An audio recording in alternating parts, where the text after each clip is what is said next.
ओम नमो भगवते वासुदेवाय। मित्रों, आपके और आपके परिवार पर भगवान नारायण की कृपा सदैव बनी रहे। आज हम भगवान श्री हनुमान की दो कथाओं का श्रवण करेंगे। पहली कथा अनुसार प्राचीन समय की बात है। ऋषिनगर में केशवदत्त ब्राह्मण अपनी पत्नी अंजलि के साथ रहता था। केशवदत्त के घर में धन संपत्ति की कोई कमी नहीं थी।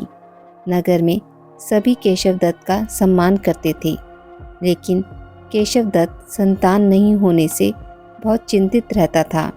दोनों पति पत्नी मंगलवार को हनुमान जी की पूजा करते थे। विधिवत मंगलवार का व्रत करते हुए कई वर्ष बीत गए। ब्राह्मण बहुत निराश हो गया, लेकिन उसने व्रत करना नहीं छोड़ा। कुछ दिनों के बाद केशवदत्त हनुमान जी की पूजा करने के लिए जंगल में चला गया। उसकी पत्नी अंजलि घर में रहकर मंगलवार का व्रत करने लगी। दोनों पति पत्नी पुत्र प्राप्ति के लिए मंगलवार का विधिवत व्रत करने लगे। अंजलि ने अगले मंगलवार को व्रत किया, लेकिन किसी कारणवश उस दिन अंजलि हनुमान जी को भोग नहीं लगा सकी और उस दिन वह सूर्यास्त के बाद भूखी ही सो गई। अगले मंगलवार को हनुमान जी को भोग लगाए बिना उसने भोजन नहीं करने का प्रण किया। 6 दिन तक अंजलि भूखी प्यासी रही। 7वें दिन मंगलवार को अंजलि ने हनुमान जी की पूजा की, लेकिन तभी भूख प्यास के कारण अंजलि बेहोश हो गई। हनुमान जी ने उसे स्वप्न में दर्शन देते हुए कहा, उठो पुत्री, मैं तुम्हारी पूजा पाठ से बहुत प्रसन्न हूँ। तुम्हें सुंदर और सुयोग्य पुत्र होने का वर देता हूँ। यह कहकर हनुमान जी अंतर्ध्यान हो गए। तत्काल अंजलि ने उठकर हनुमान जी का भोग लगाया और स्वयं भोजन किया। हनुमान जी की अनुकंपा से अंजलि ने एक सुंदर पुत्र को जन्म दिया। मंगलवार को जन्म लेने के कारण उस बच्चे का नाम मंगल प्रसाद रखा गया। कुछ दिनों बाद अंजलि का पति केशवदत्त भी घर लौट आया। उसने मंगल को देखा तो अंजलि से पूछा, यह सुंदर बच्चा किसका है? अंजलि ने खुश होते हुए हनुमान जी के दर्शन देने और पुत्र प्राप्त होने का वरदान देने की सारी कथा सुना दी, लेकिन केशवदत्त को उसकी बातों पर विश्वास नहीं हुआ। उसके मन में पता नहीं कैसे यह कुत्सित विचार आया कि अंजलि ने उसके साथ विश्वासघात किया है।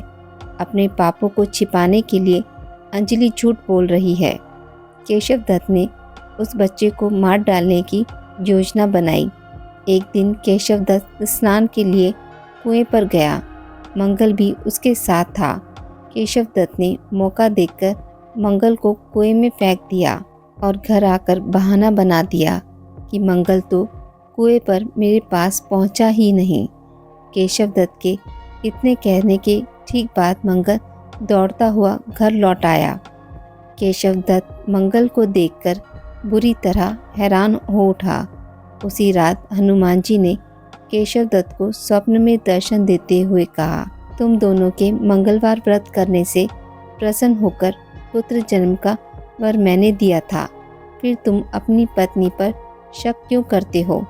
उसी समय केशवदत्त ने अंजलि को जाकर उसे क्षमा मांगते हुए स्वप्न में हनुमान जी के दर्शन देने की सारी कहानी कह सुनाई। केशवदत्त ने अपने बेटे को हृदय से लगाकर बहुत प्यार किया। उस दिन के बाद सभी आनंद पूर्वक रहने लगे। मंगलवार का विधिवत व्रत करने से केशवदत्त और उनके सभी कष्ट दूर हो गए।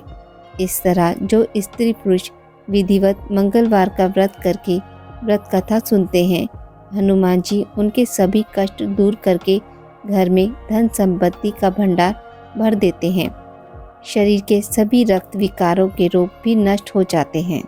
दूसरी कथा अनुसार एक नगर में एक बुढ़िया माई रहती थी। बुढ़िया माई हनुमान जी की पूजा किया करती थी। वह नियम से हनुमान जी की पूजा करती थी और हर मंगलवार को हनुमान जी का व्रत रखती थी। मीठा और पकवान बनाकर हनुमान जी को भोग लगाती थी। वो ना तो मंगलवार को मिट्टी खोदती थी और ना घर को लीपती थी। बुढ़िया माई के बेटे का जन्म मंगलवार के दिन हुआ था, इसलिए उसका नाम मंगलिया था। एक दिन हनुमान जी बुढ़िया माई की परीक्षा लेने के लिए मंगलवार के दिन एक साधु का भेष बनाकर बुढ़िया माई के घर आए और बोले कि है कोई हनुमान जी का भक्त जो मेरी इच्छा पूरी कर दे। साधु की आवाज़ सुनकर बुढ़िया माई बाहर आई और बोली कि हे महात्मा जी, आपको क्या चाहिए। साधु रूपी महात्मा जी बोले, मैं भूखा हूँ, भोजन बनाऊंगा, तुम अपना चूल्हा और आंगन लीप कर मुझे दे दो। बुढ़िया माई ने हाथ जोड़े और बोली, महाराज, मिट्टी खोदने और आंगन लीपने के अलावा आज आप जो भी आज्ञा देंगे वो मैं अवश्य मानूंगी। साधु रूपी हनुमान जी बोले कि आप पहले मुझे वचन दो कि मैं जो कहूँगा तुम वो ही करोगी। बुढ़िया माई ने वचन दे दिया। साधु बोला, तुम अब अपने बेटे को बुलाओ। इसके बाद बुढ़िया ने अपने बेटे को बुला दिया। साधु रूपी हनुमान जी बोले, अब इसे धरती पर औंधा लिटा दो, मैं इस पर ही भोजन बनाऊंगा। ऐसा सुनकर बुढ़िया माई के पैरों तले जमीन खिसक गई, परंतु वो तो साधु को वचन दे चुकी थी, इसलिए उन्होंने मंगलिया को साधु के हवाले कर दिया। परंतु हनुमान जी की परीक्षा अभी पूरी नहीं हुई थी। उन्होंने बुढ़िया माई को कहा कि अब इसकी पीठ पर मुझे आग जलाकर दो, जिस पर मैं भोजन बनाऊंगा। बुढ़िया माई अत्यंत दुखी हो गई और आग जलाकर वह रोती हुई अंदर चली गई। भोजन तब तैयार हो गया। तब साधु रूपी हनुमान जी बुढ़िया माई से बोले कि भोजन बन गया है, अब तुम अपने बेटे को बुला लो ताकि वो भी भोजन कर सके। बुढ़िया माई बोली, हे महाराज, आप मेरे दुखी मन को और मत दुखाइए। मैंने अपने हाथों से स्वयं अपने बेटे को अग्नि के हवाले किया है, लेकिन साधु महाराज ना माने तो बुढ़िया ने अपने बेटे को पुकारा।